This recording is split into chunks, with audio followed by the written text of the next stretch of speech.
Assalamualaikum warahmatullahi wabarakatuh. Hai semuanya, perkenalkan nama saya Elika Kardalia dengan NIM F55124037. Saya dari Teknik Informatika kelas A. Jadi, pada video ini saya akan menjelaskan beberapa hal yang harus kita lakukan ketika kita ingin menyebarkan sesuatu di sosial media.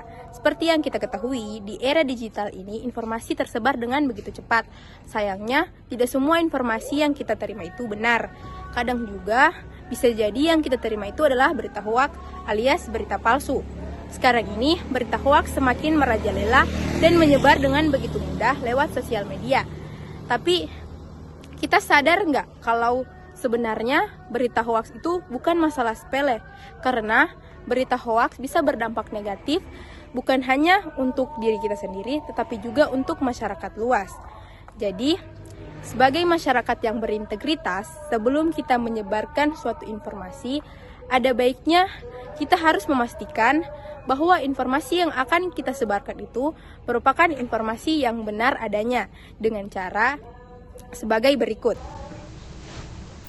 Sebelum menyebarkan informasi, berikut adalah langkah-langkah yang perlu dilakukan. Yang pertama, verifikasi kebenaran informasi dengan cara cek sumber dan pastikan informasi berasal dari sumber yang kredibel seperti media terpercaya, jurnal, atau pihak yang berwenang.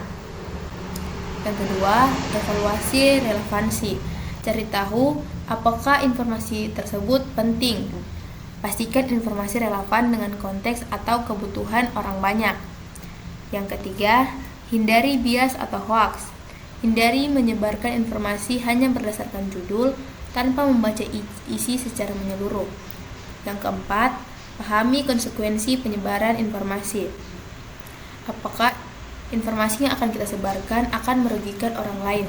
Dan pastikan informasi tidak menyebarkan kebencian, fitnah, atau memicu konflik ataupun dapat melanggar privasi seseorang atau kelompok.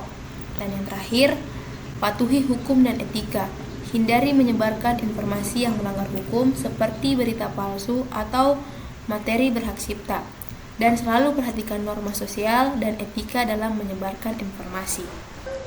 Jadi, sudah tahu kan apa yang harus kita lakukan sebelum kita menyebarkan suatu berita? Maka dari itu, yuk kita lawan hoaks demi masa depan yang lebih baik dengan cara bijak bersosial media. Terima kasih, sampai jumpa.